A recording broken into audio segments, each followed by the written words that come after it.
Brad the Supercoach Pro. In today's video, we have a special guest, once again, Steve from SDS Supercoach, mate. How you going? G'day, Brad. How we doing? Yeah, I'm doing this on my phone, so just at a mate's place at the minute. So yeah, we'll see how we go. I'm excited to be back on Brad's channel again. We'll be doing a lot more content. Yeah, it should be good. Liking the beard too. I've actually got rid of mine, so yeah. That's all right. We've got places. Yeah, yeah, except for I haven't got any taller, so we haven't swapped. Yeah, mate. Mate, I haven't grown. I haven't grown since like year 12, and not year 12. Like when I was 12 years old, Damn. which is really sad. All right, we'll get stuck in this video because we've got to sort of make it quick. So we're talking about pods, Premos, rookies, and mid prices. Do you want to start off first? Yeah, so me and so I've picked four premiums that are pods. I've picked four rookies that are pods, and Brad's doing the mid-pricer sort of section. So I'll start off. Well, I guess we'll go one by one, won't we? So my first rookie pod. So we'll start in the back line. As I've said from the get-go, I'm really hot on this man. If this bloke gets picked, it's James Trezise. Once again, Richmond fans, let me know how you pronounce the name. But I really like him. Good VFL numbers, good accumulator. It's just more about whether he can get a game, and if he can, he should be able to make 150K in my book. And yeah, 207K. It's a shame that he played in the last game of the season, but that's all right. I'm still willing to pay that price for a potential great scorer like that. Yeah, no, I agree with that one. As a Tigers man myself, I think if he's picked round one, he probably plays the first handful of games. Yep. Price is annoying, but I suppose if you didn't see him last game, we wouldn't have even been talking about him now. So that goes with the price tag. I just don't know if he's best 22. I'm hoping he is, but I just hope we don't play old favourites. But I like that shout, mate. I swear, viewers, it's not going to be a Richmond podcast. It's a couple of smokies here. Now, the first sort of not so ugly pod that could play into things is Rioli. You know what? I might even just double up to make this video quicker and short. And basically, my thought process between both these guys is you're probably looking at value. Rioli is a lot better. I think they can average very similar. Rioli's surely going to take kick-outs. I can't see him play forward, but we'll just wait in preseason in case Uze has a say and plays him forward, but I doubt that.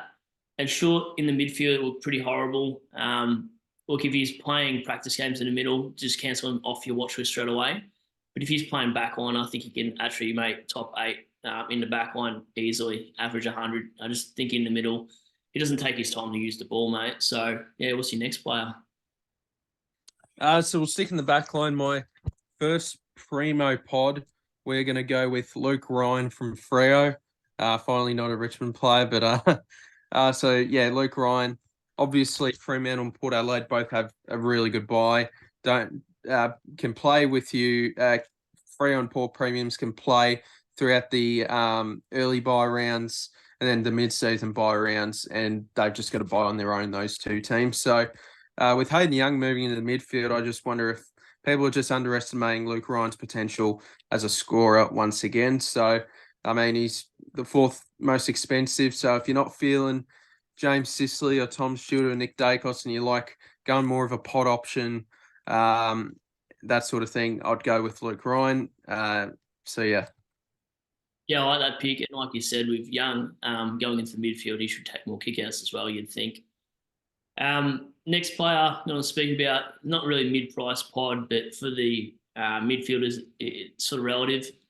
I think he's about 28, Jack Steele. He had a lot of injuries last year. They played him a little bit high half forward to get him back into the swing of things.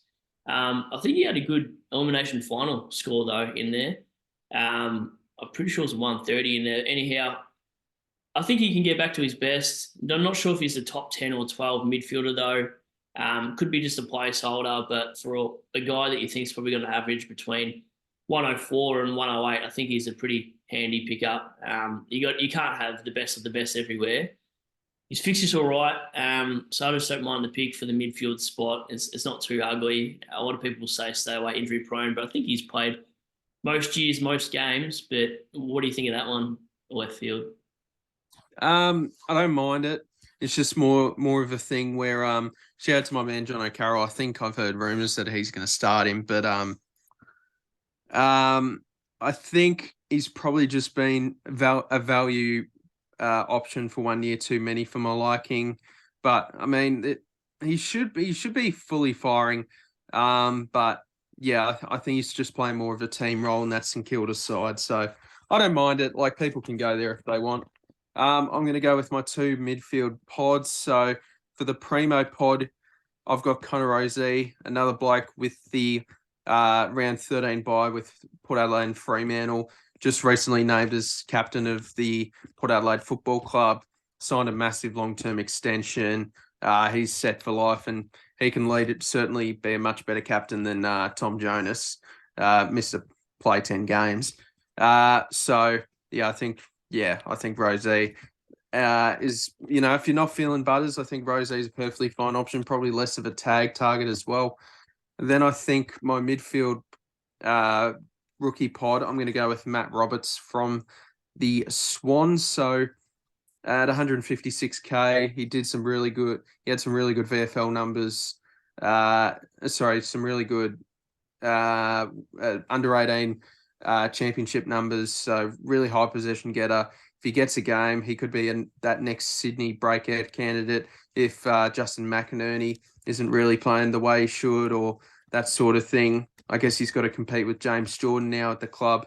But yeah, I really like Matt Roberts as a player. If he gets a good role, then that's great.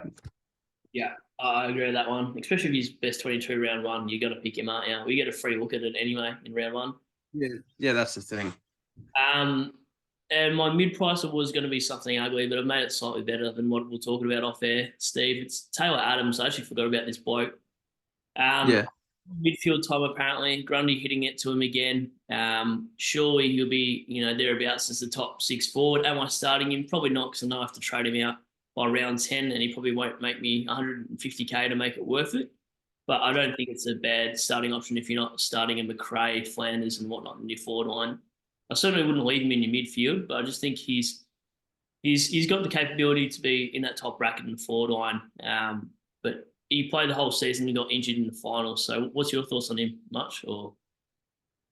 I actually liked him originally, but I'm not picking him just due to I don't want to pick too many blokes with the early buy rounds. So that's probably the reasoning. I actually do think he could go quite well at Sydney, and it wouldn't surprise me if he's a bloke where he scores a 110 against Melbourne in the first game of the season, and everyone goes, "Oh shit, we've got to bring him in." So it's sort of that. Yeah, our team's going to be so dependent on what happens in round 0. So, if Taylor Adams goes shit, then he goes shit. If he goes grouse, and everyone's going to want to jump on that sort of thing. So I don't mind it at all. So I guess, have you got any more midfield pods? Yeah, one more I can speak about quickly if you want, or Yeah. yeah, all right. Guthrie. You played the 6 games last year, had that toe issue. Now, if you look at Cats midfield, it looks pretty meek. There's not a lot there. There is Danger and Holmes. Is it Holmes that plays mids? I can't even remember. But anyway, there's not a lot of mids there. The guys average 100 in the past. Had a really good season before that as well. So if I see this guy fit and firing in round 1, in the practice matches, I'll probably actually pick him if I'm sort of got a little bit of coin and I want to upgrade. Let's say a Chapman in the back line, I've got an extra 150k or so. I wouldn't mind going there knowing that he could be the Jacob Hopper of last year, but hopefully a little bit more successful, mate. Yeah, that's my ugly mid-pricer for the midfield. No, it's perfectly fine, mate. So for my 2 rucks, I've got Ryan Marshall as the premium pod. I feel like I've been beating this dead horse on my channel so far.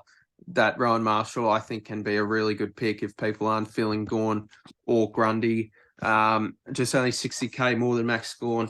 Ryan Marshall's in the peak of his is in his absolute prime of his career. Clearly the best ruck for the Saints, probably the second best ruck in the comp. I think there's no threat with Tom Campbell or any of these other Saints rucks getting into the team. Like, they made finals last year from him just being the solo ruck. It clearly worked. I think he's 29 years old now, so he's in the absolute prime. Just super underrated. Played every game last year. couldn't really ask much more from Rowan Marshall. And then I've got another Richmond bloke, mate Colina. I think I saw recently that he recently signed an extension with the Tigers. He's been on the list for a few years.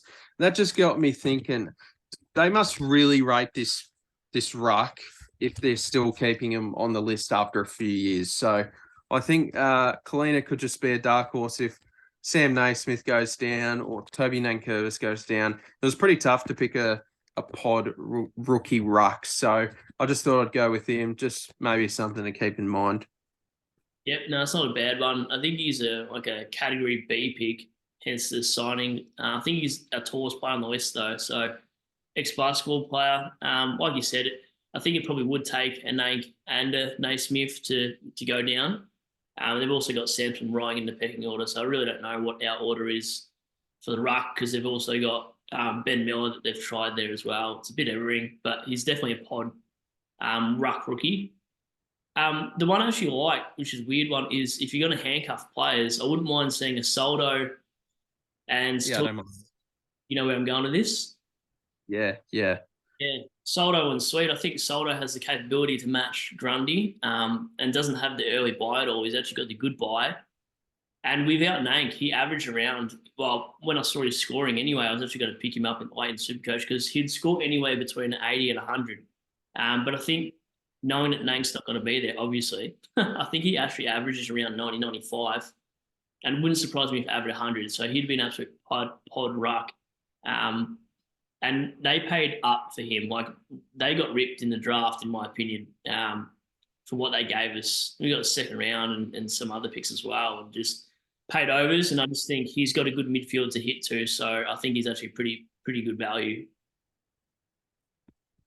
Yeah, nice. Yeah, if one of Sweet or Soldo can get that solo ruck opportunity, then I think you just if only one of them's named, then it's something to really keep into consideration. That's for sure. So I'm going to go with my last two pods here. My Premo pod is going to be Dylan Moore. As we know, the forward line is pretty slim. Dylan Moore, I think he's still got a little bit more to grow in his game. 95 plus could be a top 6 forward this season. And I think Dylan Moore is certainly capable of going to another level. Will his role change? Probably not. He plays his high half forward role really well. So I think I don't think Dylan Moore is the worst pod to go with. I think he's every chance to be top 10 minimum. So I don't know. He's just one to sneak in there. He pushes high up, tackles a lot, runs a lot, gets the ball a fair bit. But it's just sometimes it's just not consistent. So yeah, I've thrown Dylan Moore in there. And then my final forward rookie pod, I've gone Finlay McRae. I felt like a lot of people were hyping him up before the team picker was released, but no one's really talking about him, that sort of thing. Maybe because there's really no guarantee that he's going to be the guy that's going to jump in and play some midfield time straight away. But his VFL numbers are good, and just plays very similar to his brother. So yeah, I think McRae's not the worst shout if he can get a game at a very cheap price. Just really depends on the role. So yeah, those are my pods. Yeah, nice. I've got one's not a pod and one that's pretty common. Tom Lynch is my non-pod. I think a lot of people will be picking him. I'm personally not going to pick him this year. I think he hasn't even gotten to full training. He's still working out that foot and whatnot. And I think if we're a bottom four side, why are you going to pick a key forward and a bottom four side? We're getting all this hard slack about, Richmond not going to even make finals or nothing. So why would you pick him if that's how you think? If you think Richmond are going to still be middle of the table, then yeah, go for it because he does average pretty well. But if you're honestly saying all this stuff about Richmond and thinking they're not going to do well and he's a key forward, we don't got the best fixture considering I don't see us winning many games either. And for a guy that's not had a full preseason, again, I'm just not confident in the pick. You need a spike score in that round one for you to actually jump on in round one as opposed to round 0, sorry. But for me, I'm not looking at it. I think it'd be a really slow burn. I think you could even go under that price if he drops a couple of 40s in a row. You're really going to chase your tail. So I hate key fours as a pick. And my last one, I'm going to throw it there for more midfield time, and you hear that in preseason. So if we hear Bailey Humphrey called for more midfield time, I'll probably pick him. I like the price at 330. It's pretty ugly, but we saw what he did. He had a couple tons in there. I didn't. I recommended him to you, I think, and you grabbed him up as a rookie. I didn't. I don't know why. I do that stupid stuff. I think he's a great shout, especially for that forward line, mate. So that's a wrap for the pods. But yeah, thanks for doing this with me again. We'll have to do another video soon or something a little bit more think or thoughtful. What do you call it? Content, because this was just a quick smash one. But yeah, hopefully the viewers enjoyed. It's always good jumping on the channel with you, mate. Yeah, sorry about the setup, but I'll certainly I reckon we'll do another one this weekend. I know you said you were free, so we'll certainly do that. And yeah, have a bit more thought. But it was a really good video. Good to show everyone what we think could be sneaky pods for 2024. Yeah, thanks again, mate. They probably like the quick video anyway, so I appreciate it. And I'll catch See ya. you, mate. All right.